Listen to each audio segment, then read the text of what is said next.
significa aliento, aliento, hálito, hálito, soplo de vida, principio animador. Guarda relación con la palabra latina anima. Anima también es justamente alma, aliento, ¿no? Por eso dicen animarse, reanimarse es que el alma regresa, ¿no?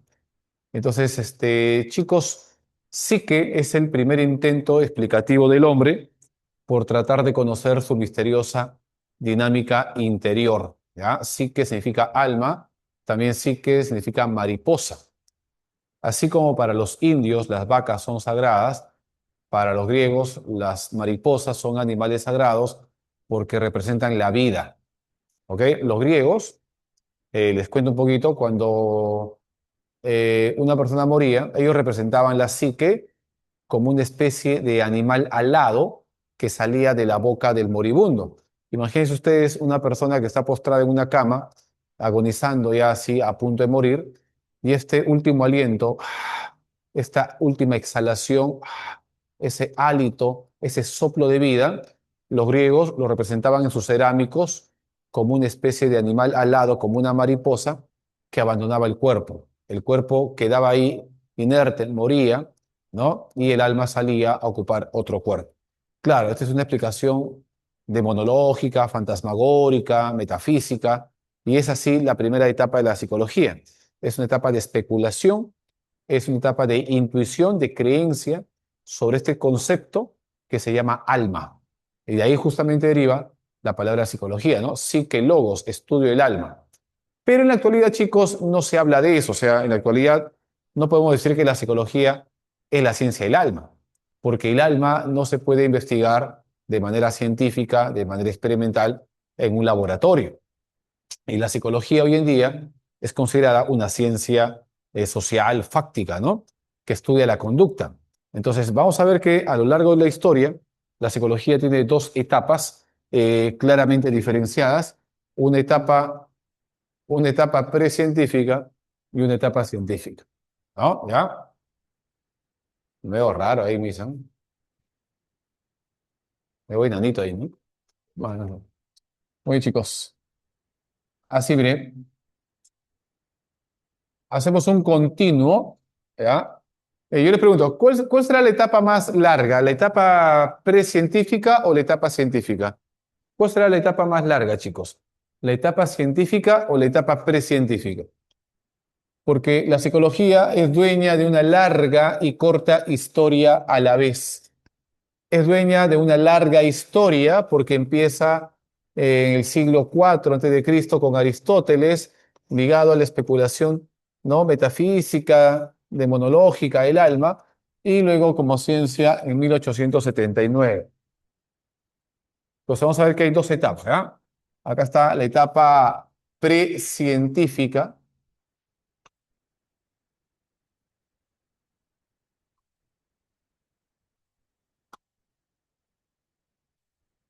y por acá la etapa científica. Ahí está. Un poquito bajar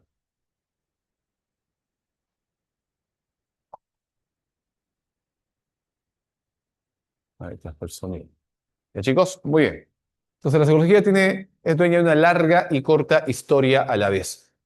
Es dueña de una larga historia porque empieza en Grecia en el siglo IV antes de Cristo y es dueña de una corta historia porque empieza en 1879. Entonces, acá decimos precientífica, comienza en Grecia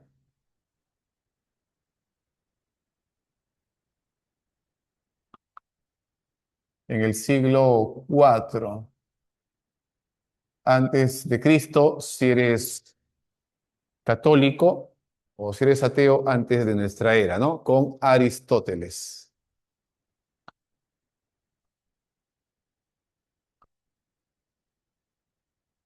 Aristóteles de esta gira. Y el tema de especulación fue el alma. ¿Ya? Entonces, chicos, Aristóteles es considerado el padre de la psicología precientífica. ¿Está bien? Y por acá vamos a poner que empieza en Leipzig, en Alemania,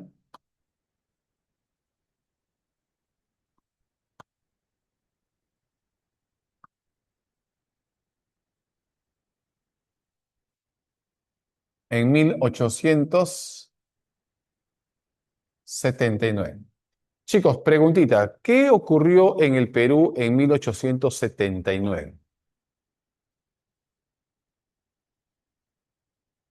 ¿Qué ocurrió en el Perú en 1879?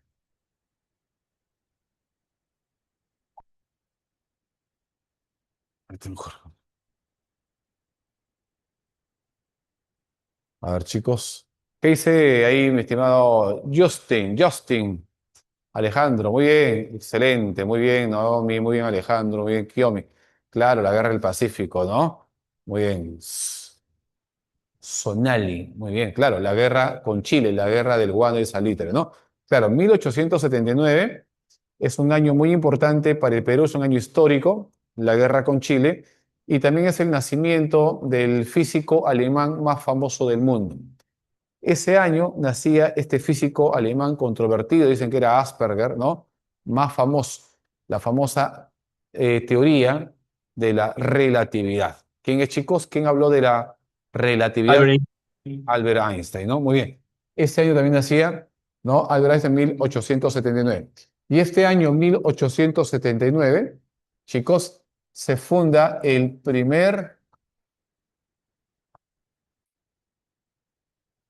están llamando, ¿eh? Se llaman es porque es urgente.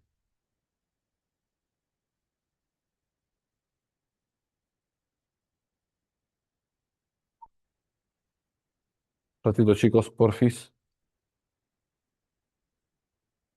Qué raro. Ya. Chicos, ese año 1879 se funda el primer laboratorio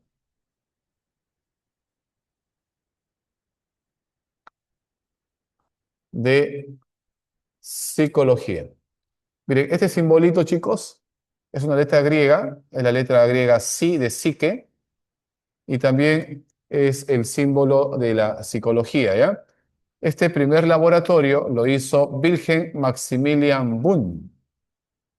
Wundt funda el primer laboratorio de psicología, ¿ya? Preguntita, porque San Marcos, tú sabes, pregunta temas para analizar, para comparar, para juzgar, para evaluar, sintetizar, para inducir, deducir, etcétera, ¿no? Ahora, yo te pregunto, chicos, viendo esto, ¿quién es el padre de la psicología? Viendo esto y lo que acabamos de decir, muy bien ahí, Sonali, ¿no? ¿Quién será el padre de la psicología? ¿Aristóteles o Gun? ¿Quién será el padre de la psicología? Boom, ¿Aristóteles o Gun? boom, Claro, muy bien. Wilhelm Wundt. ¿Por qué, profe, es Wundt y no Aristóteles? Porque la psicología no es filosofía, no es religión, no es metafísica, no es esoterismo, no es demonología, ¿ok? ¿Ya? Es ciencia. Entonces, si vamos a hablar de que la psicología es ciencia, decimos que el padre de la psicología es Gun, no es Aristóteles, es Gun. ¿Y por qué, profe, se toma entonces Aristóteles? Se toma como una parte histórica porque fue el primero que mostró un interés por cuestiones mentales, ¿no? Por ejemplo, estudió la memoria, el pensamiento, los sueños, la imaginación, etcétera. ¿Ok? Por eso es considerado el padre de la psicología precientífica porque fue el primero que mostró un interés por cuestiones mentales psicológicas, ¿ya? Entonces, a partir de este año 1879 y la fundación del primer laboratorio experimental de psicología, van a comenzar a aparecer las escuelas psicológicas, una serie de corrientes, de vertientes, de sistemas que van a plasmar fuerza, que van a plasmar ideas en el estudio no creciente del conocimiento tanto de la conducta como de la mente, ¿no? Y es así como aparecen las escuelas psicológicas, siendo la primera escuela psicológica el estructuralismo. Y hay que aclarar, chicos, que hoy en día no hay escuelas, sino hay enfoques. Las escuelas son un conjunto de personas, de investigadores, de profesionales, de científicos que comparten ciertos puntos de vista, que comparten ciertas teorías, ciertas hipótesis sobre lo que es la psicología y se dedican a investigar sobre ese aspecto determinado, ¿no? Hay psicólogos que estudian, por ejemplo, la conducta, esos son los conductistas. Hay psicólogos que se encargan de estudiar las funciones de la mente, cómo funciona la mente, eso es lo que interesa, su utilidad, ellos son los funcionalistas. Hay psicólogos que estudian la mente profunda, la mente inconsciente, ellos son los psicoanalistas, y así, o sea, hay un conjunto de profesionales que se agrupan para estudiar un aspecto determinado de la psicología. Esas son las escuelas psicológicas. Hoy en día nadie se forma ya de esa manera, sino que la psicología hoy en día se estudian pues todas las escuelas como parte de la historia y dentro de las escuelas, siguiendo el lineamiento, van a aparecer los enfoques. Los enfoques psicológicos son como, a ver, de estos personajes que estudian un aspecto determinado, se agrupan personas para poder resolver un problema. ¿Ok? Por ejemplo, los enfoques son más precisos, son más exactos, son menos,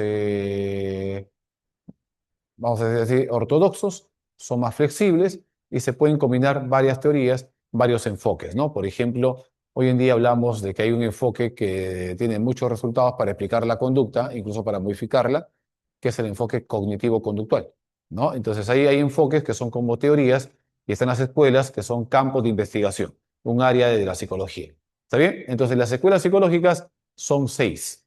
La primera escuela es la que fundó nuestro amigo Wundt. Y vamos a poner acá como título, entonces, escuelas psicológicas, ¿ah?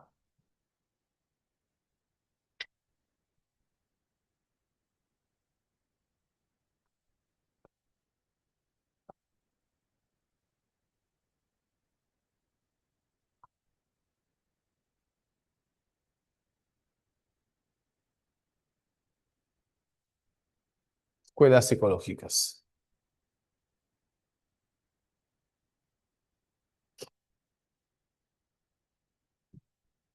Hay que guiarnos, chicos, por el nombre, ¿ah? Eso ayuda bastante, sí.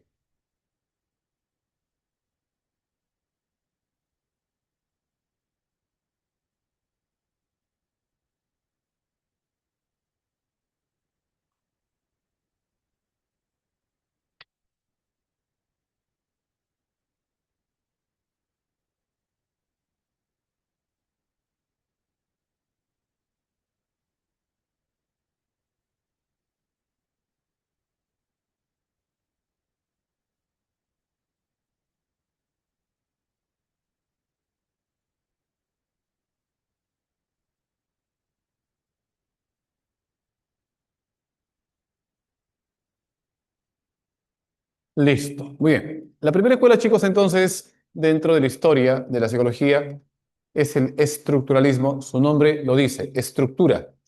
Chicos, ¿qué es una estructura? ¿Qué es una estructura? Estructuras son los elementos o componentes, ¿no? Los elementos o componentes de algo es una estructura. Entonces, cuando hablamos de estructuralismo, chicos, hablamos de una estructura, o sea, nos interesa conocer su estructura, sus componentes, los elementos, ¿de qué? De la mente o de la conciencia. Es decir, los estructuralistas se van a centrar en el estudio de los elementos de la mente. Quieren saber qué elementos, qué componentes consta, tiene la conciencia, entendiendo por conciencia a tu experiencia inmediata, es decir, todo lo que pasa por tu mente en este momento es la conciencia, todo lo que experimentas, todo lo que conoces, todo lo que captas en este momento, en el aquí y en el ahora, es la conciencia. Y hay que describir esa experiencia consciente, esa experiencia inmediata. Y para poder conocer esa experiencia inmediata, hay que utilizar el método de la introspección, del autoanálisis, la autoobservación, para poder describir la mente de forma directa y así conocer sus elementos, o lo que llamaban los átomos mentales. Entonces, el objeto de estudio del estructuralismo es describir la estructura o los componentes de la mente o de la conciencia mediante la introspección.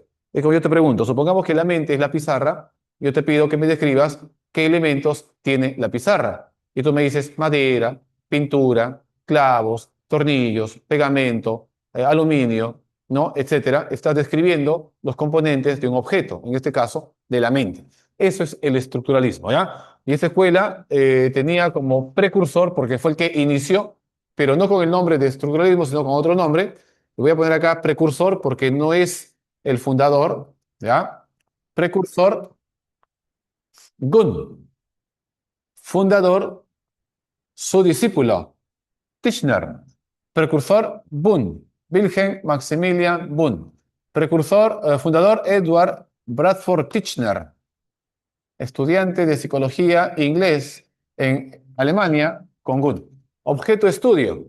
El objeto de estudio de esta escuela es la estructura. La estructura o anatomía de la mente para conocer sus elementos. Sinónimo de elementos, componentes. En otras palabras, los átomos de la mente. Así como el cuerpo está formado de átomos, ¿ya? La mente también debe tener átomos. Y estos átomos son de tres tipos. Hallazgo. Método primero. Método. Mediante la introspección experimental analítica. O sea, la conciencia, chicos, es todo lo que pasa en tu mente en este momento. Esa es la conciencia. Todo lo que tú eres capaz de captar en este momento, de darte cuenta, de conocer, de percibir, de conocer ahora, esa es tu mente o tu conciencia. Y para poder conocer de qué está hecho, cómo funciona, cómo reacciona, su velocidad, su contenido, hay que experimentar directamente con la mente. Por eso te medían la velocidad de reacción de tu mente. Te ponían preguntas capciosas y cuánto te demorabas en responder, en captar esa idea o ese problema. Te ponían ahí frases y cuánto te demorabas en memorizarlo. ¿Ok? Te ponían sonidos o metálicos intermitentes o de frecuencia muy seguida y que te producía. Si te producía relajo, tranquilidad o de repente irritabilidad o fastidio o ansiedad. Estaban midiendo por ese lado tus emociones, tus sentimientos y por otro lado estaban midiendo tu memoria, tus pensamientos, ¿no? Y también todo lo que tú podías detectar, captar por tus sentidos en este momento. ¿Ok? Entonces la mente para ellos está formada por tres tipos de elementos, tres tipos de átomos. ¿Cuáles son? Las sensaciones, todo lo que captamos por los sentidos en este momento, las imágenes, que son los pensamientos, ideas, recuerdos que pasan en nuestra mente, y los sentimientos, el estado de ánimo, los afectos, las emociones que experimentamos en el aquí y en el ahora. ¿Ok? Esos son los átomos mentales. Y para poder conocer esos átomos mentales, utilizaron la introspección. Introspección experimental.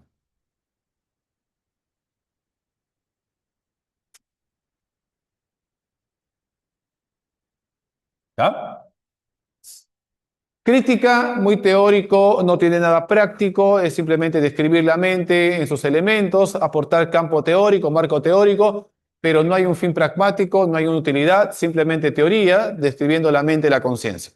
Y realizando experimentos rígidos, experimentos en un laboratorio, de manera obviamente sistemática, pero ahí nada más. ¿Ok?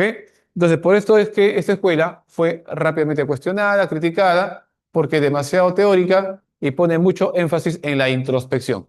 Es decir, la introspección es un método que no es tan de tanta confianza, porque la introspección puede fallar, ¿ya? No hay confianza.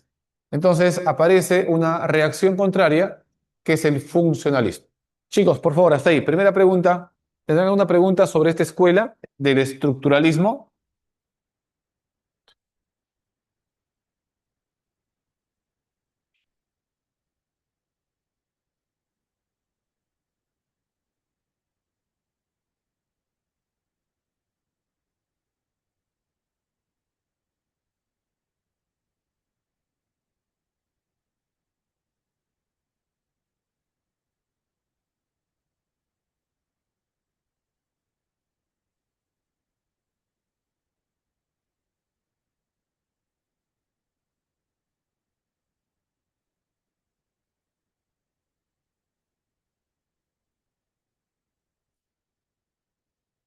¿Por qué la introspección no es tan buen método?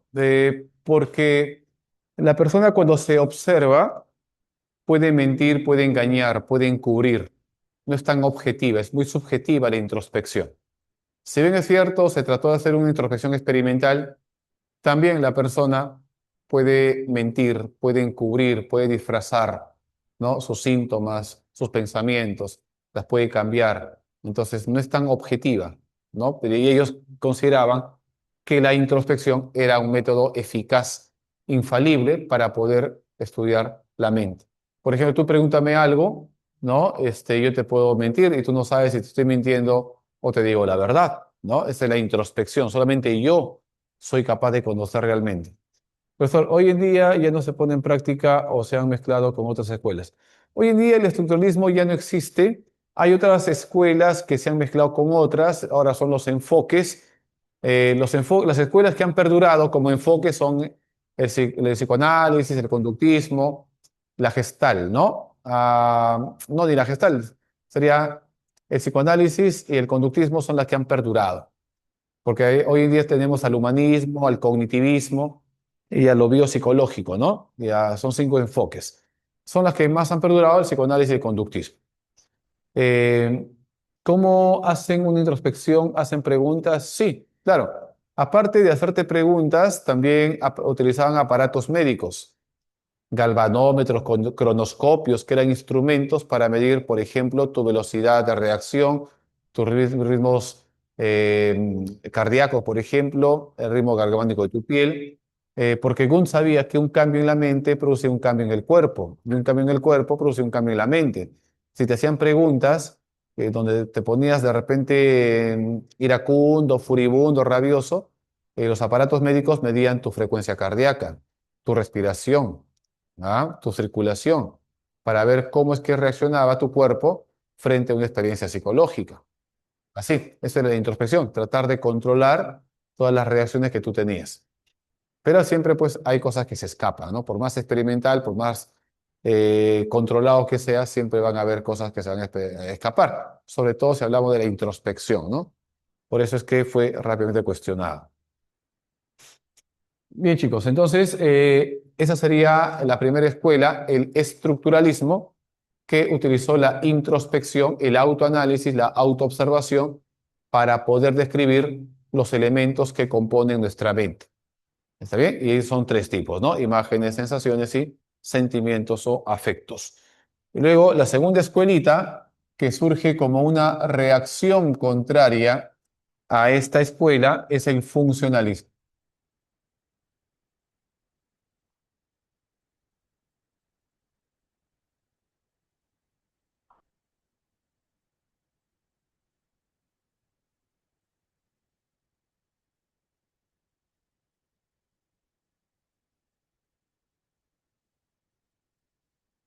Funcionalismo.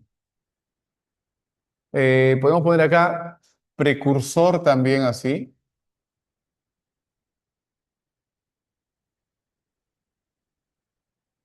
Acá fundador.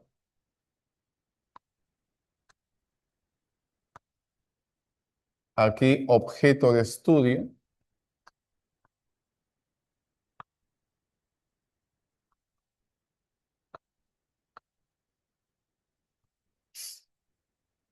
Chicos, yo les podría preguntar, ¿cuál es el aporte del estructuralismo a la psicología? ¿Cuál es el aporte del estructuralismo a la psicología?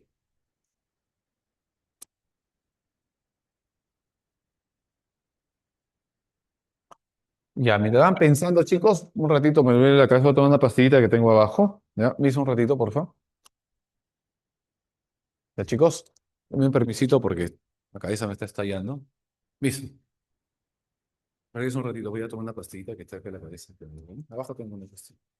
Sí. Espera, profesor. Hola, hola.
¿no?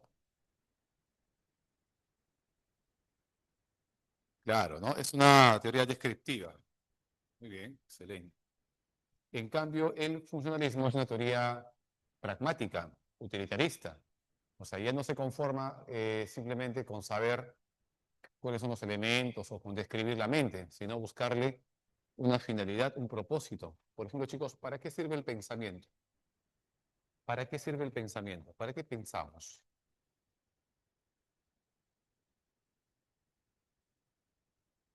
Ah,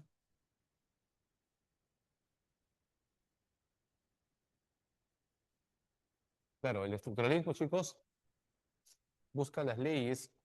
Primero, conocer los elementos que conforman la mente, luego buscar las leyes que hacen que estos elementos se combinen para formar la mente, ¿no? La conciencia. En el funcionalismo es más que todo pragmático. Recuerden que está influenciada por el pragmatismo, por la filosofía pragmática, porque James es también el fundador del pragmatismo en filosofía. Claro, para tomar decisiones. Claro, el pensamiento sirve para resolver problemas, para tomar decisiones y poder resolver problemas. ¿Para qué sirve la percepción? ¿Para qué sirve la percepción? Para poder percibir detalles, percibir oportunidades, percibir el peligro, de esa manera anticiparse o prever, ¿no? O poder tomar también una decisión o poder actuar. ¿Se dan cuenta, no? ¿Para qué sirve el miedo? ¿Para qué sirve el miedo?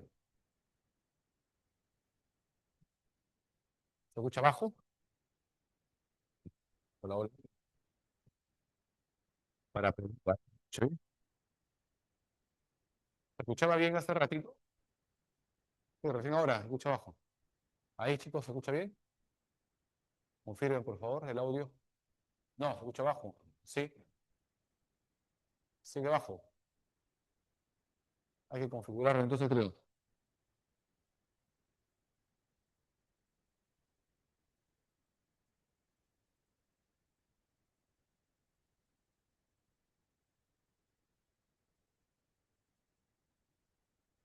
Ya, mientras van configurando, chicos, pues vamos escribiendo acá para ganar tiempo.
Sí, ahora sí.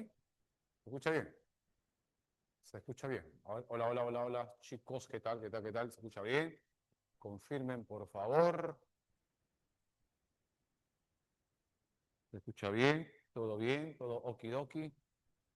¿Se escucha bien? Dice por ahí. Ok.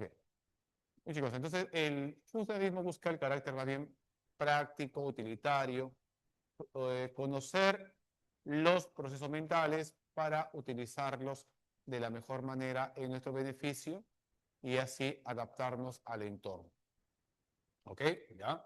Conocer la memoria, el pensamiento, la inteligencia, las emociones para poder utilizarla de la mejor manera en nuestro entorno para adaptarnos. ¿Está bien? Busca un fin práctico, pragmático, que sea útil. Se escucha bajo. Ya. Ok. Están arreglando ahí el audio, chicos. Algo ha pasado y algo se ha movido.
Hola, hola chicos, ¿ahora sí? ¿Se escucha bien? ¿Sí? Ok, listo. Gracias, Miss. Muy bien. Chicos, entonces la segunda escuela es una reacción contraria al estructuralismo. Recordemos que las escuelas son un conjunto de pensadores, son como familias, familias extensas, que comparten algunos puntos de vista, algunos valores, algunos principios, algunos conocimientos, tienen algo en común y por eso se agrupan. Esas son las escuelas.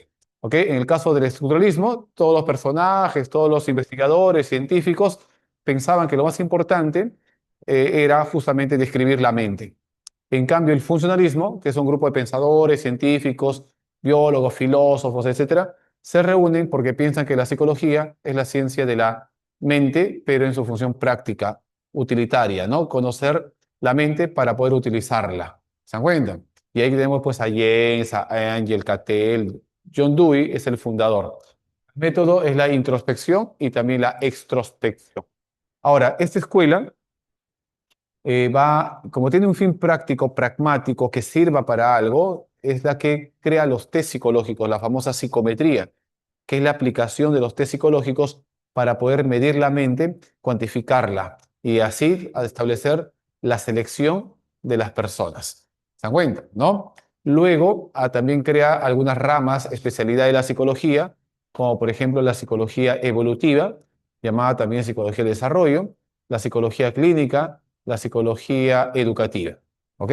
Es una escuela que aporta bastante a la psicología en cuanto a la parte práctica, en cuanto a la parte ¿no? de la actividad psicológica profesional. Mientras esto ocurría, ya en Austria, en Viena, se había desarrollado una de las escuelas más importantes en el mundo, el psicoanálisis. El psicoanálisis se debe a la mente portentosa, a la creación de un solo hombre, un médico y neurólogo austriaco llamado Sigmund Freud. ¿Ok? Sigmund Freud es considerado el padre del psicoanálisis. No es el padre de la psicología, el padre de la psicología es Freud. Sigmund Freud es considerado el padre del psicoanálisis. A la escuela psicoanalítica también lo conocemos como pansexualismo o psicología profunda o psicología dinámica, psicodinámica, ¿ya? Bien, vamos a ver acá entonces la tercera escuelita, chicos, la escuela del psicoanálisis. Chicos, entonces, les preguntaba, ¿para qué sirve la ira? ¿Para qué sirve la cólera? ¿Cuál es el fin pragmático, utilitario? ¿Cuál es la función de la ira, de la cólera?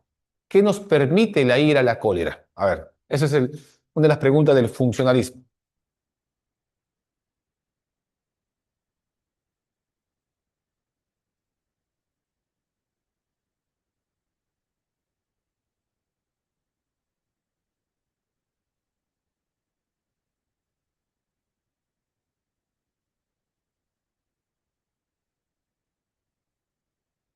A ver, pensando. Chicos, ¿para qué sirve la ira? ¿Cuál es el fin, la utilidad de la ira? Porque todo sirve para algo. Ninguna emoción es mala y la ira es una emoción.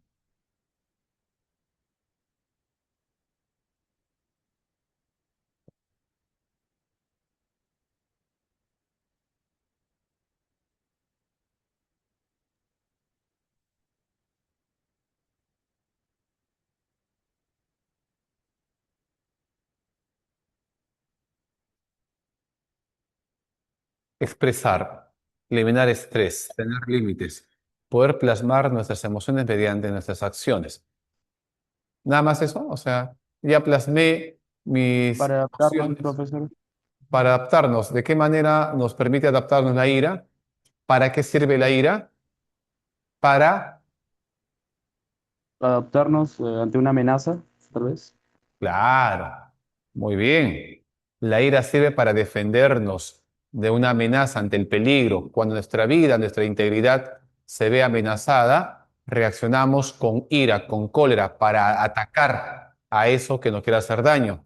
Y a ese ataque se llama ira. Es como una defensa. Igual que el miedo. El miedo también surge ante una amenaza, pero en el miedo tú escapas. En la ira, tú atacas. En el miedo, tú escapas de una amenaza. En la ira, tú atacas a una amenaza. Tiene un fin práctico, sirve para algo. ¿Ok? Muy bien, excelente. Ahora, el psicoanálisis, ¿no? El psicoanálisis radical ortodoxo, ya pansexualista. Psicoanálisis.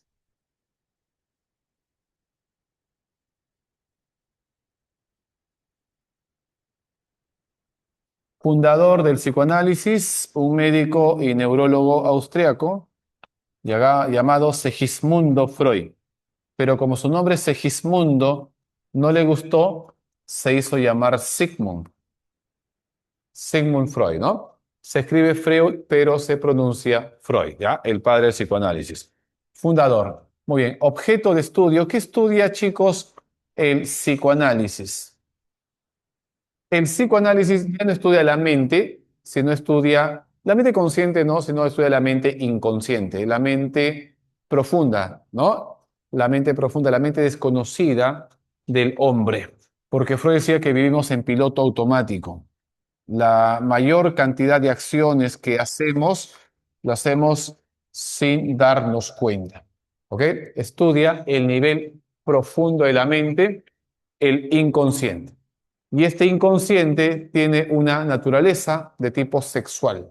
Decimos el inconsciente sexual. Y esta energía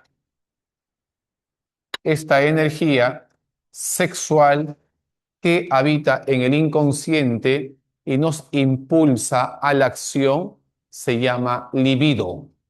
La libido. No es líbido, ¿ah? Es libido. Líbido es el grupo, ¿no? Libido.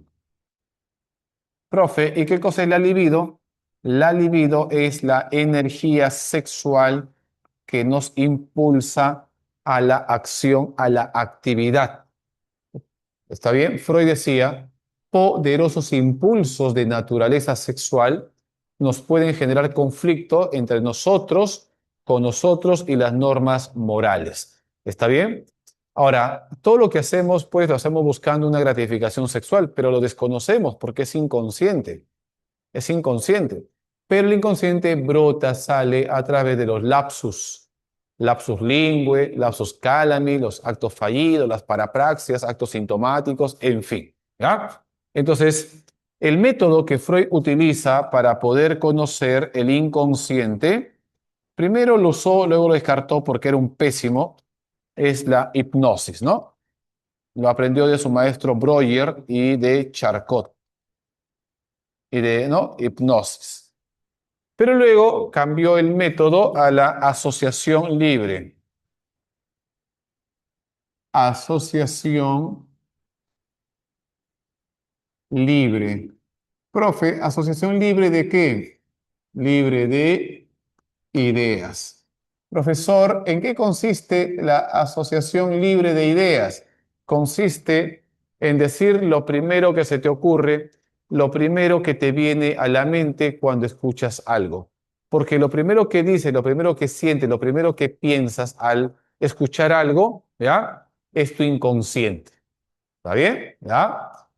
Entonces, a eso se llama asociación libre de ideas. Decir lo primero que se te ocurre cuando escuchas algo.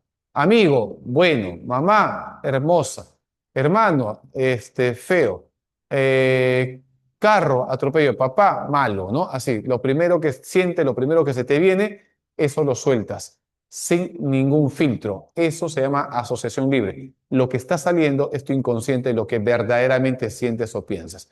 Y luego está la famosa vía regia, la interpretación de los sueños.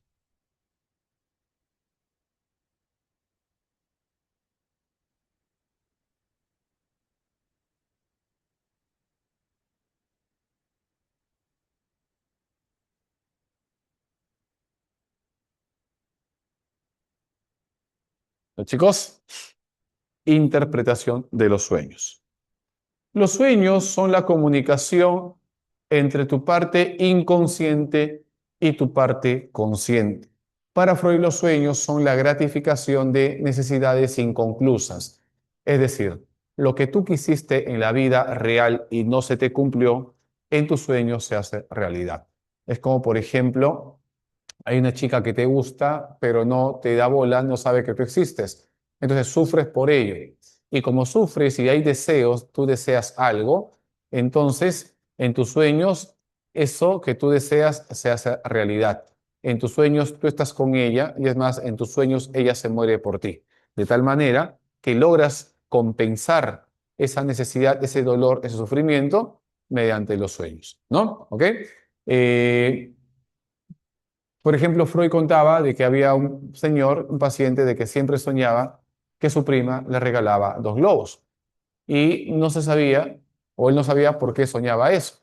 Y en la búsqueda psicoanalítica, ¿no? En la terapia psicoanalítica, Freud descubre que él estaba enamorado de su prima y quería sus 2 globos, ¿no? Por eso siempre soñaba con ella.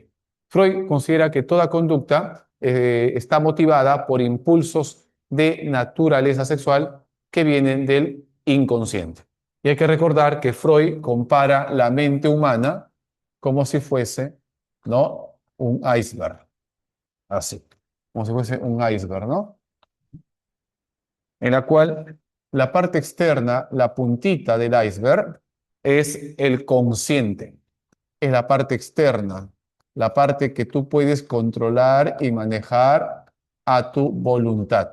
Está la parte intermedia, la antesala a la parte consciente, que es el preconsciente. El preconsciente es la parte intermedia, contiene todos los recuerdos que tú has vivido, pero que has olvidado, pero que haciendo un poco de esfuerzo se pueden hacer conscientes. Y está la parte profunda, la parte conocida, que es el inconsciente.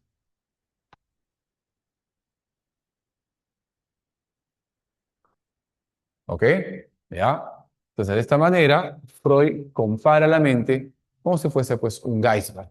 Además, dice también que la libido, que es la energía sexual, se va alojando en una determinada parte del cuerpo según la edad.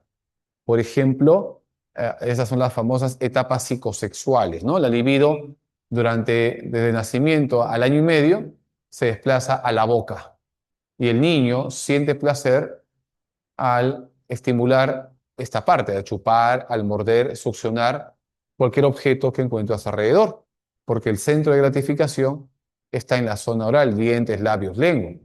Luego la libido se desplaza al ano, la etapa anal, y el niño siente placer al retener y al expulsar sus deposiciones. Y luego la libido, que estaba en el ano, se desplaza al pene en el varón y al clítoris en la mujer, la etapa fálica, donde el foco de placer está centrado en esa zona. Y luego aquí, que se da de 3 a 5 años, aparece el complejo edípico, el complejo de Edipo, en la cual el niño se enamora de la madre y la niña se enamora del padre, ¿no? Obviamente esta atracción es inconsciente. Y luego hay una etapa de calma sexual y finalmente aparece la etapa genital, la llamada sexualidad madura o la heterosexualidad. ¿Ok? Así. Entonces Freud habla de que cómo es que este impulso sexual se va manifestando en una determinada parte del cuerpo y si lo superas o no lo superas. Si no lo superas, va a haber un trauma, una fijación, una herida no resuelta en esa etapa. Por ejemplo, si no superaste tu etapa oral, tendrás una fijación oral y vas a mostrar conductas como, por ejemplo, ser violento con la boca, ¿no? Tendencia a morder, a agredir verbalmente, a hablar groserías, coprolálico, a comerte las uñas, a morder los objetos, ¿ok? A hablar demasiado. Tienes mucha ansiedad, hablas, hablas, hablas, o comes, comes, comes, o fumar o tomar. Eso se llama fijación oral. La persona que no ha podido superar su etapa anal de adulto será muy obsesiva, muy compulsiva, muy meticulosa, muy perfeccionista, muy pegada al orden, a la limpieza, a la pulcritud, a la puntualidad, o de repente todo lo contrario, exageradamente desordenado, exageradamente impuntual, etc. Y si no supera su etapa fálica, se hace homosexual, porque para Freud la homosexualidad ocurre en la etapa fálica y se debe a una mala interpretación o a una mala identificación, perdón, a una mala identificación con la figura de tu propio sexo. ¿Ok? ¿Ya? Y luego una etapa de calma sexual y luego la etapa genital. Entonces, el aporte del psicoanálisis es obviamente a la personalidad, a las tendencias de la infancia que marcan nuestra personalidad, a los mecanismos de defensa también y obviamente a la psicoterapia, ¿no? Que también Freud inaugura la psicoterapia. Entonces, este es el psicoanálisis, chicos. Es una corriente que estudia el inconsciente a través de la asociación libre y la interpretación de los sueños.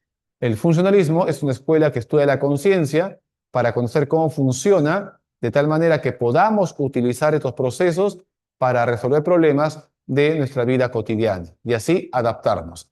Y el estructuralismo estudia la conciencia describiendo en sus elementos básicos para comprender qué elementos tiene y cómo se combinan estas leyes para formar la mente o la conciencia. ¿Está bien? Estas escuelas son mentalistas, estudian la mente consciente o la mente inconsciente.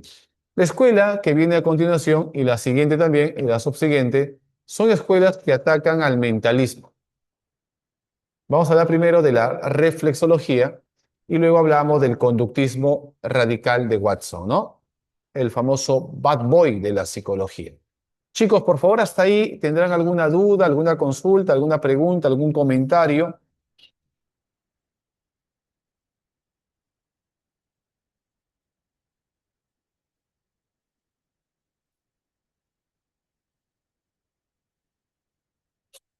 Sí, Freud es pansexualista. Eros es el instinto de amor, de conservación, y Tánatos es el instinto de odio, de muerte, de destrucción. Son los dos instintos que están en el inconsciente. ¿Ok? En el inconsciente son dos impulsos, pulsiones, instintos que están en el inconsciente, de amor, de vida y de odio, de muerte, ¿no? ¿Mm? Fálica es el falo, el pene. El pene en el hombre y el pene en la mujer. El pene en la mujer es el clítoris. De 3 a 5 años, el niño descubre su pene y la niña descubre su pene, o sea, su clítoris, y comienzan a masturbarse, a tocarse porque sienten placer, porque la libido, la energía sexual, está alojada en esa zona. Profesor, entonces no somos tan conscientes, no manejamos, no, ni eso lo manejamos, ¿sí? Somos más inconscientes que conscientes. Harvard ha determinado que somos 3% conscientes, 97% es en piloto automático. La hipnosis era una sugestión. La hipnosis es una sugestión, te sugestionaba, ¿no? De que estabas tranquilo, relajado y te llevaba pues a tu infancia de repente en el problema que habías tenido cuando eras niño y que expreses y que vuelvas a sentirlo de nuevo, ¿no? Es pura sugestión la hipnosis. El ello es la parte instintiva, el super yo es la parte moral y el yo es la parte que lidia con el ello, con la moral y con las normas sociales. ¿Ok? Esas son las tres estructuras de nuestra personalidad. El ello, yo, super yo. O sea, Freud decía que la personalidad está formada por una parte instintiva, por una parte moral y una parte de la realidad, de las normas sociales. Normas morales, normas sociales y los instintos. El yo es el que se encarga de quedar bien con los tres, con el ello, con el super yo y con la sociedad. Esas son las tres estructuras de la personalidad.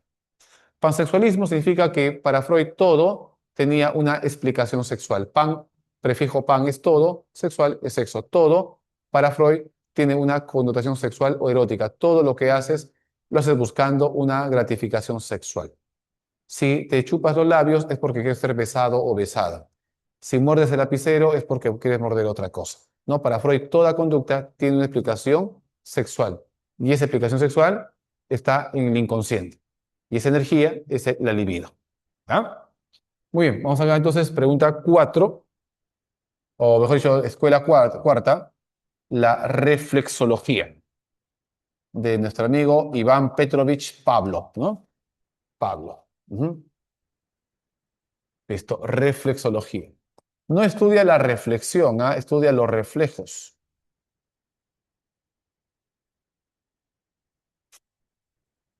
La reflexología estudia los reflejos. ¿Cuántos tipos de reflejos hay? Dos, los incondicionados y los condicionados. Grande Freud, sí, por eso que Freud tiene sus seguidores y también tiene sus detractores, ¿no? Una corriente muy controvertida del psicoanálisis. Vamos a ver acá representantes, porque Pavlov no es el representante, pero es uno de los fundadores más importantes, ¿ya? Sechenov es el fundador, ¿no? Representantes, Iván Petrovich Pavlov. Objeto de estudio, los reflejos incondicionados. Chicos, ¿qué es un reflejo? Los reflejos incondicionados, que se vuelven condicionados.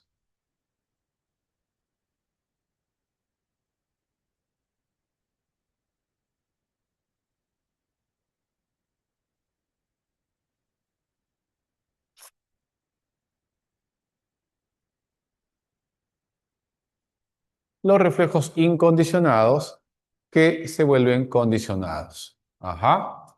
Entonces, un reflejo incondicionado tiene su base biológica en el sistema nervioso central. Entonces, los reflejos incondicionados que se vuelven condicionados y la actividad nerviosa superior.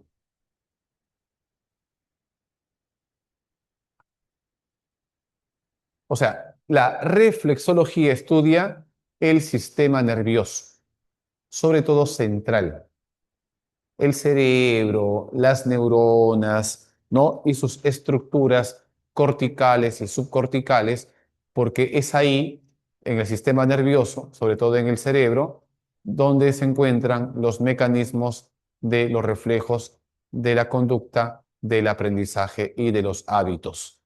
Hay que conocer cómo funcionan estos mecanismos para poder controlar y poder producir aprendizajes. Es por eso que la teoría más conocida de la reflexología, que le permitió incluso obtener el premio Nobel de Fisiología, fue la teoría del condicionamiento clásico de Pavlov en 1904, que explica la forma como se da el aprendizaje mediante un condicionamiento, ¿no? La palabra condicionamiento significa asociación. En el caso del condicionamiento clásico, se aprende asociando dos estímulos, el estímulo neutro con el estímulo incondicionado. Entonces, aquí la base biológica de la conducta, de los reflejos, y la conducta es el sistema nervioso central. Aquí no estudia la mente, no estudia el pensamiento, no estudia la conciencia, estudia el cerebro y los reflejos, las conductas fisiológicas automáticas. Y para poder estudiar los reflejos, utiliza como método el método experimental en un laboratorio, ¿no? Método experimental.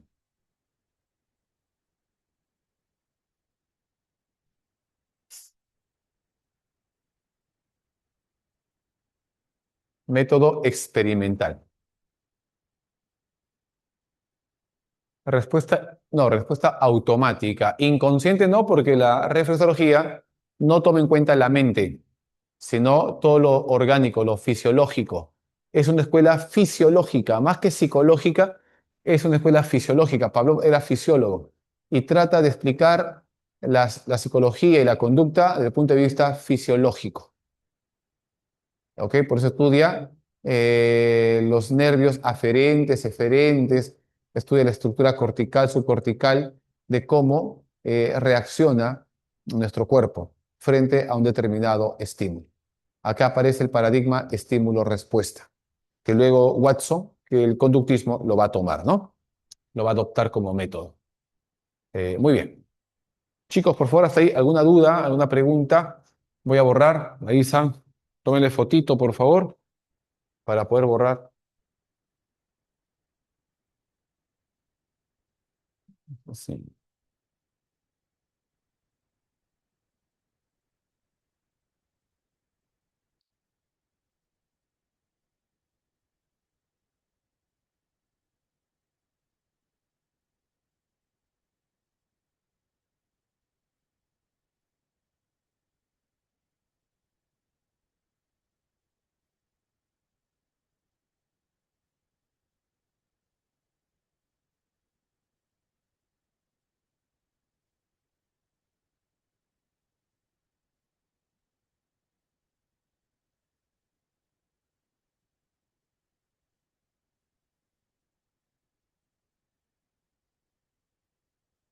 Ya, listo. Faltaría hablar de dos escuelas, ya, sobrado.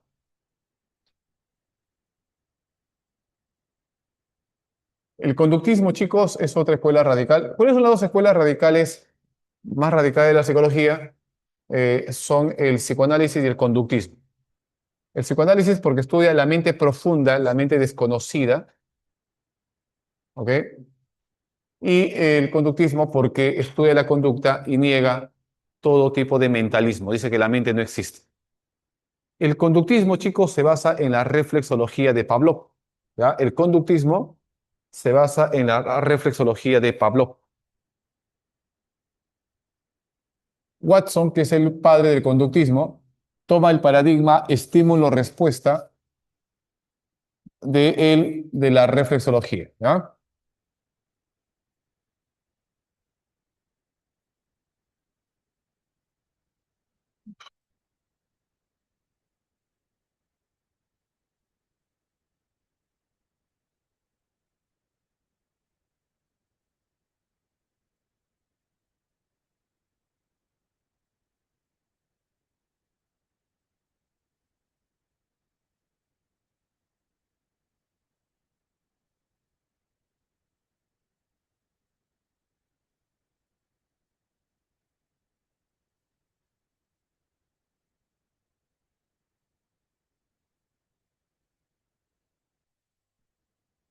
Listo. 5, ¿ya? Conductismo.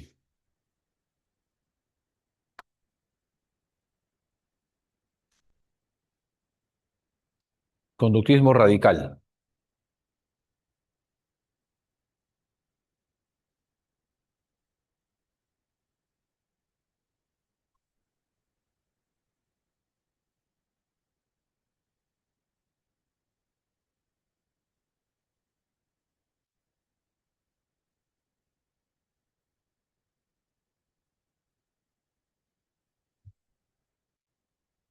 Ya, el conductismo.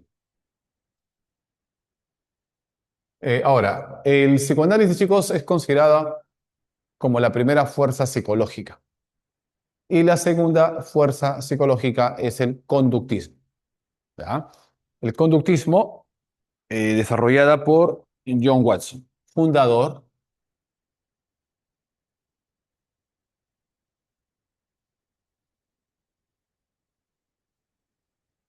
John Bradus Watson, ¿ah? J. B. Watson.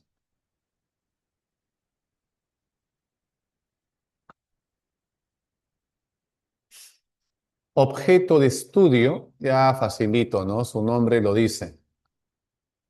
Objeto de estudio, la conducta. La conducta. Y la conducta son los actos observables. Actos observables.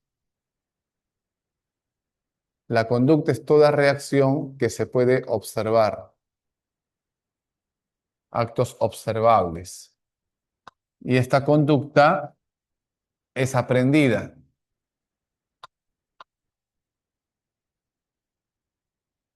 ¿Qué es aprendida? ¿Qué es aprendida? Y el ambiente, o sea, su entorno, lo determina. Por eso Watson tiene una frase que dice, ¿no? Tráigame 12 niños a mí y haré con ellos lo que quiera. Tráigame 12 niños, como tú quieras, cualquier niño, sano, fuerte, bien nutrido, malnutrido, abandonado, etcétera, y haré de ellos lo que tú quieras. Un mendigo, un delincuente, un presidente. Le cambio el ambiente y le cambio la vida, ¿no? Para Watson, toda conducta es aprendida y el ambiente lo determina. Y la conducta simplemente es una relación entre un estímulo y una respuesta. no hay mente. La mente no existe. Hablar de mente es hablar de una fantasía. ¿Ok? Y el método que utiliza esta escuela es el método experimental.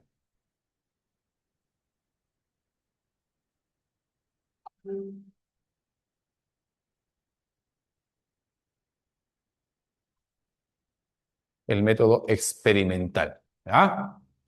Muy bien. Método experimental. Eh, Chicos, recuerden, Watson siguió a Pavlov. Pavlov estudió con animales los reflejos, el aprendizaje, porque la reflexología es una teoría que explica el aprendizaje. Lo estudió con animales, con perros. Y basándose en esta teoría, Watson utiliza esta teoría en seres humanos, pero lo utiliza con niños, sobre todo con el pequeño Albert, es un niño de 9 meses, de 11 meses, sano, fuerte, ¿no? Que lo trauma, lo condiciona para que tenga miedo a una rata blanca. Cada vez que el niño iba al laboratorio, Watson le mostraba una rata blanca, el niño no le tenía miedo, jugaba con la rata, pero cada vez que veía la rata, producía un fuerte sonido metálico atrás de la cabeza del niño, y el niño se asustaba, estremecía y comenzaba a llorar. Y siempre que veía la rata, Watson producía un fuerte sonido metálico atrás de la cabeza del niño, y el niño lloraba. Así se estaba dando el condicionamiento, la asociación de estímulos entre la rata y el sonido metálico que le causaba miedo, hasta que finalmente, viendo la rata, automáticamente comenzaba a llorar. Había aprendido a tenerle miedo a la rata blanca, pero ahí no quedó su miedo, sino que su miedo se generalizó. También le tenía miedo a un conejo blanco, a un perro blanco, a un abrigo blanco de pieles, a la barba blanca de Papá Noel, al cabello blanco de Watson, a una pelota blanca. Todo lo que era blanco o peludo le tenía miedo. Había generalizado, o sea, Watson había provocado en el niño una fobia experimental, una neurosis fóbica experimental. ¿Ok? Luego Watson trató de contracondicionar al niño, tratar de que desaprenda, se desacondicione, pero la mamá del niño, que era una enfermera del hospital donde Watson trabajaba y estaba llevando el experimento, salió de vacaciones y se llevó a su hijo así, todo traumado como estaba. Y después de 6 años, Watson se entera de que el niño había muerto por hidrocefalia. Y se abrió todo un caso contra Watson, ¿no? ¿Ya? Pensando de que él era el culpable de esa muerte. Y así, ¿no? ¿Cómo aplicamos en nuestro favor? Por ejemplo, Watson, después de ese episodio, lo botaron de la universidad y se ganó la vida en la publicidad vendiendo zapatos, como vendedor de zapatos. Y luego aplicó el conductismo a la publicidad, asociando un momento que quería vender con una sensación placentera, con una emoción de agrado. Y ahí estaba asociando también, y así se hizo millonario, hasta que llegó a ser el jefe de una de las agencias de publicidad más grandes en el mundo, la J. Walter Thompson. ¿Ok? O aplicó el conductismo a la publicidad, asociando, siempre que hay una asociación de estímulos, va a haber un aprendizaje. Por ejemplo, asociaba el licor, los cigarrillos con el glamour, con el estatus. Y la gente que quería glamour, quería estatus, pues consumía ese producto. Y así asociaba ese producto que quería vender con cierta emoción, con cierta jerarquía, con cierto comportamiento, cierto estatus, ¿no? Pues entonces el miedo a las ratas blancas lo provocó hidrocefalia. No, no tuvo nada que ver. Pero le echaron la culpa a Watson porque a partir del experimento el niño ya nunca más volvió a ser el mismo. No tiene nada que ver, no tiene nada que ver. ¿Ah? Claro, se puede contracondicionar. Así como yo te condiciono a que tengas miedo, te puedo curar también. Por ejemplo, Watson ahora aplicó el contracondicionamiento al pequeño Peter. El pequeño Peter era un niño de 5 años que tenía fobia a los conejos blancos y lo contracondicionó. Es decir, cada vez que veía un conejo blanco, Watson lo asociaba con algo agradable, caricias, golosinas, risas, etcétera. Y cada vez que veía el conejo blanco, el niño sentía placer, sentía alegría, se sentía bien, hasta que finalmente veía el conejo y sentía alegría, ya no sentía miedo, que fue contracondicionó. Y cómo asociándole a una experiencia agradable en lugar de asociarlo a una experiencia desagradable. La palabra condicionamiento significa asociación. Asociando un elemento con otro elemento se produce el aprendizaje. Eso es el condicionamiento clásico. ¿Ya? Muy bien. Método experimental. Y el aporte de la teoría más conocida es el condicionamiento clásico, ¿no? Que viene bastante en San Marquitos, en admisión. Y luego tenemos acá a la última escuelita, que es la escuela gestáltica.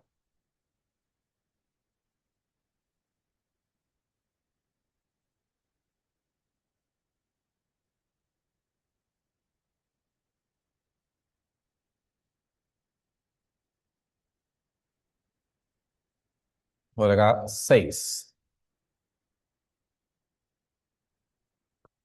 La Gestalt, o la Gestalt, ¿no? Como quieran. Es una palabra alemana, no tiene traducción al español, pero más o menos se entiende como forma, configuración, totalidad. ¿Ya? La mente funciona como un todo, en la cual el todo es mucho más que la suma de sus partes. Bueno, por acá, fundador,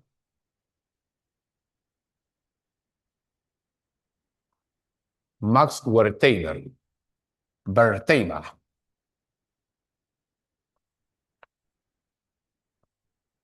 Werther Mayer, dicen otros, ¿no? Wertheimer. Muy bien. Objeto estudio, la conciencia, la mente, o sea, regresa el estudio de la mente. Objeto, la mente, entendida como conciencia. La mente o conciencia como un todo, en la cual el todo es mucho más que la suma de sus partes. Chicos, si la Gestalt retoma el estudio de la mente, afirmando que la mente es una totalidad, que es imposible fragmentar la mente a sus elementos, porque la mente es un proceso, es un continuo fluir y no es un producto que está quieto esperando ser estudiado, ¿a qué escuela se opone la Gestalt? ¿A qué escuela se opone la Gestalt? La mente es una totalidad, es un todo, y el todo es mucho más que la suma de sus partes. ¿A quién se opone, chicos? Los leo. ¿A quién se opone? Excelente. Muy bien. Se opone al estructuralismo. Al estructuralismo, chicos, también se le conoce como conciencialismo o atomismo mental, ¿ya? Atomismo mental o conciencialismo. Muy bien, claro, se opone al estructuralismo que quiere fragmentar la mente a sus elementos básicos. Sobre todo la Gestalt se va a centrar en el estudio de la percepción. Y para poder estudiar la mente utiliza el método experimental en Alemania.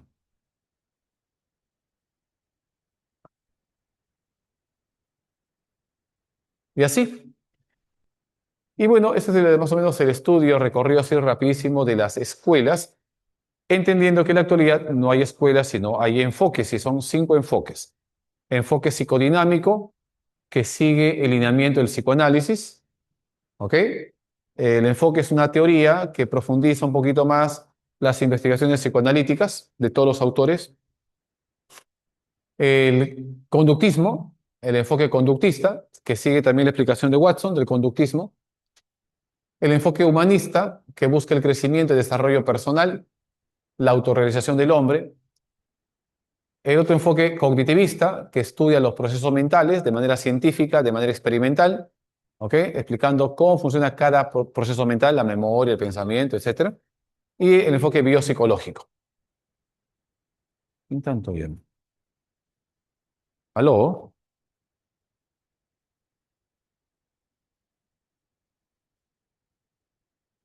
Sí, hoy día tengo cita en la tarde, sí. Ah, 2:30, sí, sí, también. Sí, sí. Ok, listo. Listo, chicos. Vámonos con Fokker. Disculpen la llamada, hace rato estoy llamando. Profesor, entonces la tercera fuerza es la gestal. No, la tercera fuerza es el humanismo, chicos. La tercera fuerza es el humanismo. La primera es el psicoanálisis, la segunda es el conductismo y la tercera es el humanismo. ¿Ya? Así. La primera fuerza es el psicoanálisis, la segunda fuerza es el conductismo y la tercera es el humanismo. ¿Ya? Listo. ¿Por qué el humanismo? Porque el humanismo aparece contradiciendo al psicoanálisis, atacando al psicoanálisis. ¿Y por qué lo ataca? Porque el psicoanálisis dice, se centra en la enfermedad, se centra en lo malo, se centra en los problemas, en las crisis, en los traumas y deja de lado las cosas buenas del hombre. ¿Ok? Y también se opone al psicoanálisis porque dice que el psicoanálisis no está centrado en el presente, sino vive en función al pasado. Cuando eras niño, ahí está la causa de tu problema. Y se olvida del presente. Y se opone al conductismo porque dice que el conductismo se olvida de los sentimientos, de los pensamientos del ser humano, porque el hombre no es una máquina, no es un reactor a estímulos, sino que el hombre tiene una fuerte necesidad de compensación, de crecimiento, de realización. Por ejemplo, Watson, hijos, y sus hijos fueron condicionados, ¿no? Conductismo radical. Y de niños eran niños modelos, niños muy educaditos, muy ejemplares, muy estudiosos, con buenas notas, pero de adultos los dos se suicidaron, ¿no? ¿Por qué? Porque le faltó la otra parte, ¿no? La parte humana, la parte de las emociones, los sentimientos, que el conductismo no había tocado, es más, negaba, ¿no? Así es. Las fuerzas son corrientes psicológicas que van a plasmar ideas muy fuertes en toda la psicología en el mundo. Sobre todo en los 80, por ejemplo, estas dos corrientes, psicoanálisis y conductismo, eran las más fuertes y se odiaban. Y los psicólogos estaban divididos en dos bandos, o eras psicoanalista o eras conductista. Eso obviamente hoy en día no existe, pero antes era así. Y la tercera escuela es el humanismo porque trata de buscar el crecimiento personal atacando a estas dos escuelas que son escuelas que tienen que reformularse, dice el humanismo, ¿no? Porque lo más importante no es la escuela, no es la explicación, sino es el ser humano, ¿ok? Que sea grande, que sea feliz, que sea adaptado, ¿no? Que busque la realización. Listo, chicos. Muy bien, vamos entonces a la primera pregunta. Este es tu material, dice, durante una sesión, ¿ese es? ¿O no?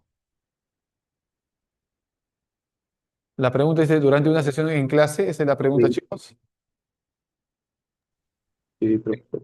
Ok, ya, muy bien. Bueno, hablamos de la pregunta uno tiene que ver con el estructuralismo de los elementos que componen la mente, y la mente está formada por sensaciones, que son toda la información que captamos por los sentidos, las imágenes, que son los pensamientos, los recuerdos, ¿no? que aparecen en la mente, y los afectos o sentimientos, ¿no? que es tu estado de ánimo, tus emociones.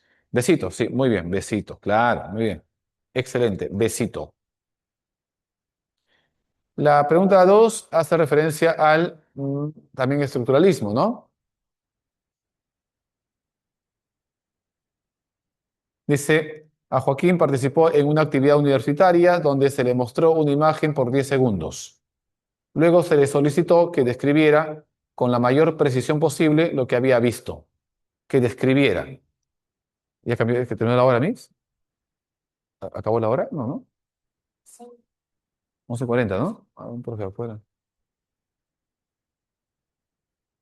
Ya, la pregunta 2 sería estructuralismo, ¿ya? Estructuralismo. Muy bien, porque describe la mente de sus elementos. 3,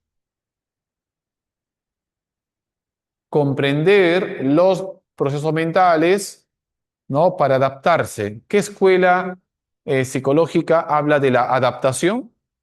El funcionalismo. La E, ¿no? 3, enano.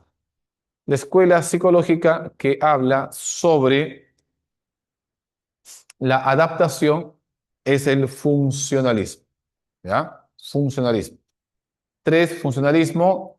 4, la reflexología. 4, reflexología, acá está. Los reflejos incondicionados que se vuelven condicionados. Y la base biológica de esos reflejos está en la actividad nerviosa superior, o sea, en el sistema nervioso central, no en la actividad cortical, cerebral. Cortical y cerebral. ¿Ya? Muy bien. Casita, ¿no? Casita. Muy bien. 4, casita. Cinque. Un padre observa que cada vez que su hijo escucha el sonido de un camión de helados, corre hacia la ventana emocionado. Esto sucede incluso cuando el camión no está cerca, pero el niño asocia el sonido con la llegada de un helado, un estímulo que lo hace feliz. ¿Cuáles de las siguientes afirmaciones sobre el concepto de estímulo y respuesta en el conductismo son correctas según el caso descrito? 1. ¿El sonido del camión de helados actúa como un estímulo condicionado? Sí, actúa como un estímulo aprendido, porque cada vez que escucha el sonido sale corriendo porque lo asocia con un helado, porque el niño lo asocia con el helado verdadero. 2. La emoción del niño al escuchar el sonido es una respuesta condicionada aprendida por asociación. Claro, es un condicionamiento. La palabra condicionamiento significa asociación, verdadero. 3. En este caso demuestra que todas las respuestas son automáticas y no se desarrollan a través de experiencia. No, no todas las respuestas son automáticas. ¿Ok? Hay respuestas también somáticas, voluntarias. Profe, Doctor, disculpa, no tenemos esas preguntas en las preguntas que tenemos nosotros, son diferentes. Ya. ¿Tendrá mis otro? Porque ese veranito. Este, vera- este verano full, sí. ¿No lo tienen físico? ¿No, verdad? Chicos, ¿ninguna pregunta es la correcta? Ya. La 2, Joaquín, no. Ya, la pregunta 2, a ver. Completa la siguiente oración sobre el legado del estructuralismo en la psicología moderna. Dice, el estructuralismo contribuyó al desarrollo de la psicología moderna al introducir el método de la introspección, ¿ya? Introspección. Introspección como herramienta para analizar la experiencia consciente, sentando las bases para la psicología experimental. Recuerden que el aporte del estructuralismo a la psicología es que el estructuralismo le da el estatus, le da el nivel de ciencia, porque antes del estructuralismo la psicología no era científica. Entonces, gracias al estructuralismo se comienzan a realizar experimentos de carácter científico evaluando la conciencia o la mente. Ese se le da el nivel de ciencia. ¿Ok? Así, rígido, ¿no? Muy bien. Pregunta 3 entonces.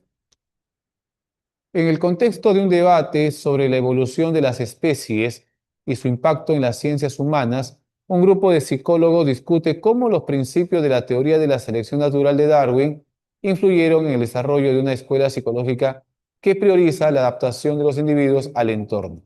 ¿Qué escuela psicológica surgió bajo esta influencia y cómo explicó el comportamiento humano? Bueno, este es el funcionalismo, ¿no? Es de estudiar la adaptación, ¿ya? Recordemos que el concepto de adaptación, chicos, es un concepto biológico. La palabra adaptación es un concepto de la biología que se incorpora a la psicología gracias al funcionalismo. Igual también sucede con la palabra instinto, la palabra desarrollo, la palabra evolución, maduración son términos biológicos que han sido adaptados, incorporados a la psicología por el funcionalismo. ¿Ya? Pregunta 4. La reflexología, como enfoque psicológico, estudió los reflejos condicionados para comprender el comportamiento humano. A ver, Miss, baja, por favor. Miss, arriba, arriba. Ahí está. Fue uno de los principales aportes de la reflexología al estudio experimental de los reflejos condicionados.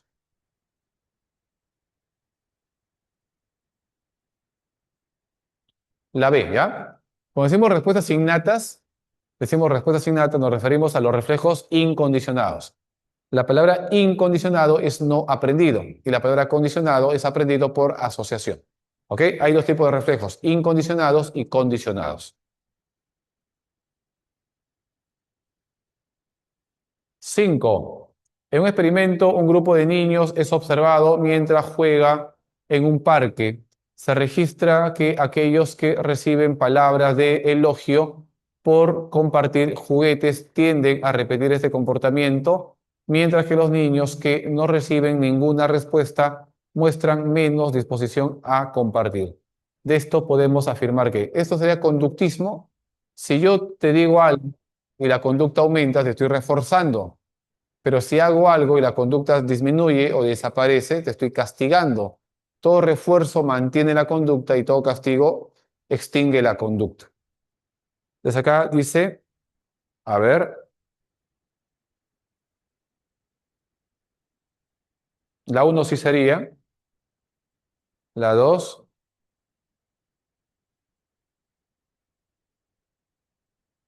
falso, la 3 sí verdadero, 1 y 3, la 4,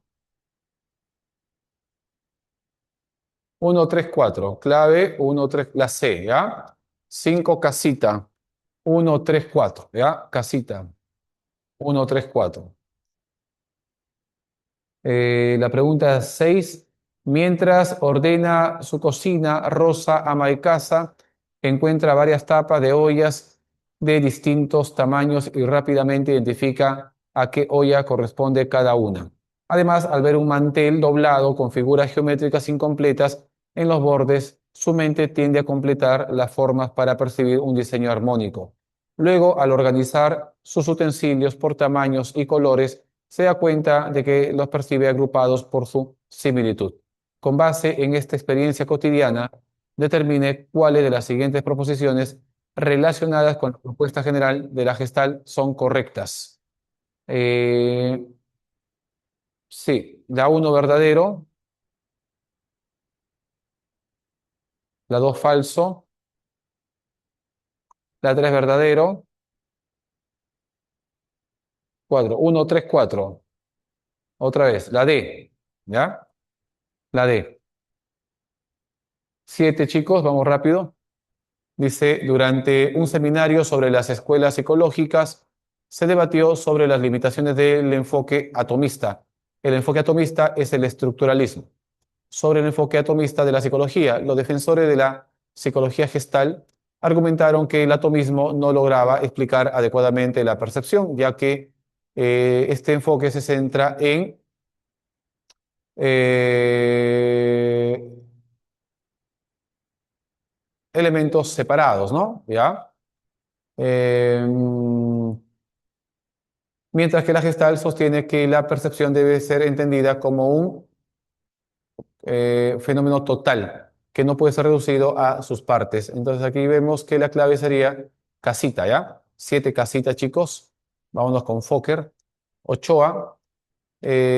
Una joven universitaria experimenta un fuerte conflicto interno, desea abandonar sus estudios para dedicarse al arte, lo que le provoca placer y entusiasmo. Sin embargo, siente culpa por pensar en defraudar las expectativas familiares y al mismo tiempo trata de tomar la decisión que considere realista y socialmente aceptable. Durante la terapia expresa esta tensión entre lo que desea, lo que cree que debe hacer y lo que considera posible. Ahí está el ello, yo y el super yo. Y en terapia, estas son las claves para saber qué es psicoanálisis. ¿Cuál de las siguientes alternativas es correcta en relación al expuesto y el psicoanálisis? A ver,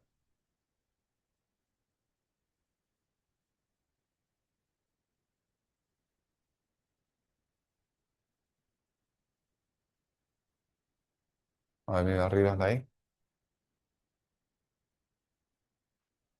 No. A ver, chicos.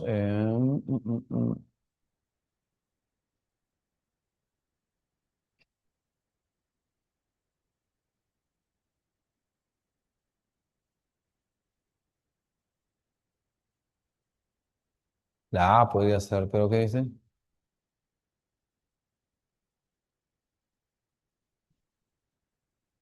La A sería, ¿ya? El ello. Busca satisfacer deseos inmediatos, ¿ya? La B, realista y socialmente aceptable. También sería realista, ¿no? Pero en base al texto,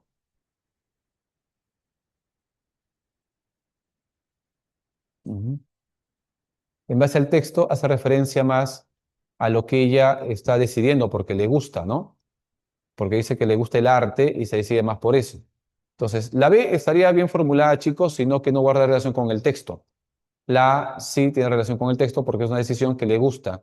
Y el gusto, las necesidades, deseos, está obviamente en el ello, ¿no? Entonces, el ello interviene cuando se busca satisfacer deseos inmediatos, ¿no? 8 Anita, ¿ya? 8 Anita. 8 avión. La B también estaría, chicos, pero no tiene relación con el texto. 9. María, una estudiante de psicología, se encuentra reflexionando sobre una situación que vivió en clase. En una discusión grupal sintió un impulso intenso de criticar a un compañero que interrumpía constantemente, pero decidió no hacerlo porque sabía que eso podía causar conflicto.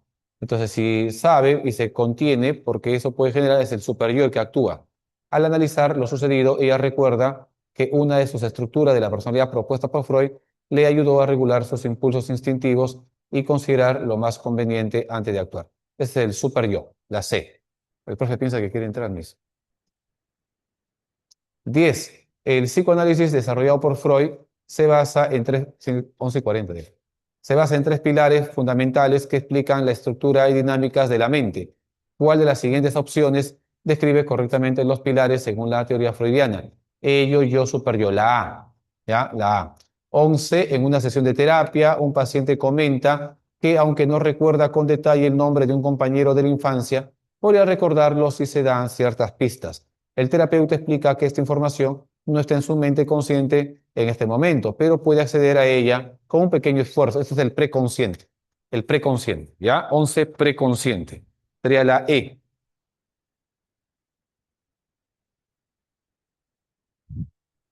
12, según Maslow, humanista, la autorrealización ubicada en la cima de la pirámide de necesidades se refiere a la B, ¿ya? A la B. 12, besito. 13, Lucía, que antes era impuntual y desorganizada, empezó a planificar su tiempo, establecer prioridades y asumir que su éxito depende de su propio esfuerzo. Explica que por fin siente que dirige su vida y no culpa a los demás por lo que le ocurre.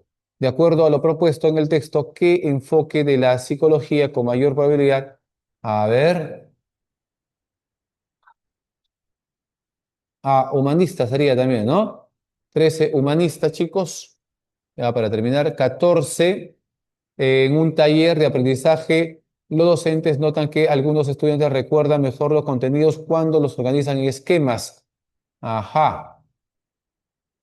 Cognitivista, la B, 14 besito, 14 besito, y la 15, le toca, 11:40, ¿no? Ya. Ajá. Fiorella, estudiante de psicología, presentó un informe sobre la evolución del estudio de la mente en la disciplina. Explicó que el cognitivismo surgió como una crítica al conductismo. Así es. Así como el conductismo criticó a todo mentalismo, ya el cognitivismo critica al conductismo. Fiorella sostuvo que el cognitivismo permitió a la psicología ampliar su objeto de estudio al incorporar fenómenos como la memoria, la atención, el razonamiento y la metacognición, contribuyendo así a una comprensión más completa y científica del comportamiento humano. Con base en lo anterior, ¿cuáles de los siguientes enunciados son correctos según las propuestas del cognitivismo? La 1 sí, la 2 falso, 3 falso, 1 y 4, la B, ¿ya? 15 besitos, chicos, 15 besitos, ¿ya? 15 besitos. Bueno, tenía otro material, por eso es que no estaba frente a ustedes, pero he estado leyendo ahí, ¿ya? 15 besos. Listo, chicos, ahí nos vamos a quedar por el día de hoy, ya terminó la hora, 11:40.